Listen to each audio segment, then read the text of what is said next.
Jamaa akatoka alikotoka na kusema kwamba anko, naomba chupa maji. Basi akampatia pesa na kuanza kupiga hatua kuondoka. Sasa mzee inabidi aweze kumsimamia na kumwambia kwamba chupa ya maji ni ₹10 na hapa sana change ya kukurudishia. Maana anasema kwamba nimehitaji maji kwa sasa, kwa hiyo baki nayo tu, hakuna tatizo. Mzee anasema sikia basi mwanangu. Lakini jamaa amekwisha kuondoka tayari. Mzee akabaki na dua.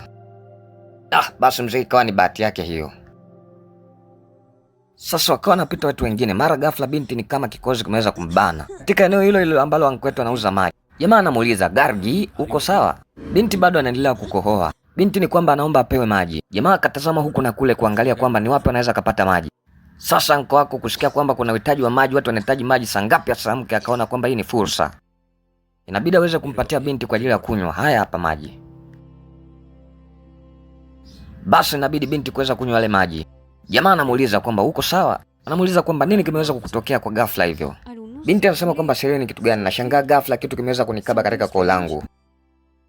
Basi ikabidi jamaa yako aweze kumshukuru anko. Kwa nashukuru sana bwana. Anasema kwamba kama nisingeweza kuleta maji kwa wakati, sijui nini kingeweza kutokea. Anko anasema kwamba usijali mwanangu, mimi niko nauza maji hapa. Jamaa anashangaa, kumbe unauza maji hapa? Hebu subiri kidogo. Basi ikabidi mzee mzima kuweza kuzama mfukoni na kuweza kutoa kitita cha pesa na kumkabidhi mzee wako. Akamwambia chukua hii.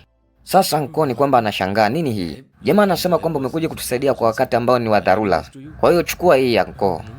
Anko anasema kwamba hapana, mtu yeyote anaweza kutoa msaada katika hali kama hii. Kwa hiyo siwezi kuchukua pesa kwa sababu ya hii. Jamaa anasema kwamba anko, hii ni kazi yako. Kama haungekuwa unauza maji leo, basi nisingeweza kukupatia pesa hii. Sema kwamba kwa sababu yako girlfriend wangu amekuwa sawa. Na huyu ni kila kitu kwenye maisha yangu. Ni mtu muhimu sana kwangu. Kwa hiyo ninakupa hii kwa furaha sana. Tafadhali naomba chukua anko. Anko anasema lakini mwanangu. Jamaa anamwambia chukua hii kama ishara ya upendo. Ikabidi mzee wako aweze kukubali kuchukua ile pesa. Jamaa akamshukuru sana. Asante sana anko. Basi anko naye inabidi aweze kushukuru. Na ndipo walipoweza kumwacha anko kuweza kuondoka zao. Wakamwacha anko akiwa na maswali mengi akiwa anajiuliza kichwani mwake. Basi wakaingia kwenye gari tayari kwa ajili ya kuondoka. Sasa humu kwenye gari wakaana nambizana kwamba imeisha.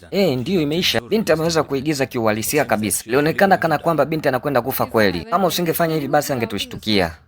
Jamaa anasema kwamba nimefurahi kwa sababu tumefanya kitu kizuri leo. Jamaa akadakia na kusema kwamba hiyo ni kweli. Sanjo akauliza tuondoke, kusema yes tuondoke.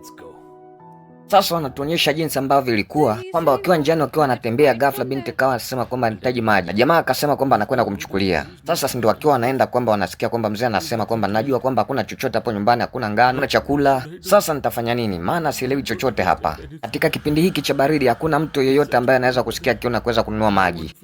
Jamaa ikabidi uweze kusikiliza na kuweza kumuonea huruma mzee. Mzee uko anazidi kuelezea kwamba sasa nini nitaweza kufanya. Sema kwamba lakini usijali. Mimi nina imani thabiti kwa Mungu kwamba Mungu atafanya jambo kwa hakika. Mzee anamtanguliza Mungu katika biashara yake kwamba anaamini kwamba Mungu atampatia. Anasema kwamba atafanya njia tu. Basi mzee akawa amemaliza kuongea na simu kwa namna hiyo. Huku akiwa ameshika kichwa na kuwaza kwamba anapata wapi pesa kwa ajili ya kutimiza mahitaji ya nyumbani. Sasa huku jamaa zako walikuwa wameweza kusikia kila kitu ambacho mzee alikuwa akiweza kuongea kwenye simu. Ikabidi sasa kuweza kupanga plani kama vile ambavyo walikuwa wameweza kufanya. Hivyo ndivyo ilivyokuwa. Sasa inabidi mzee wako kuweza kushangaa kwamba kweli Mungu yupo na anafanya kazi. Na wewe muamini Mungu kwenye kila jambo ambalo unaweza kulifanya naye atakufanikia.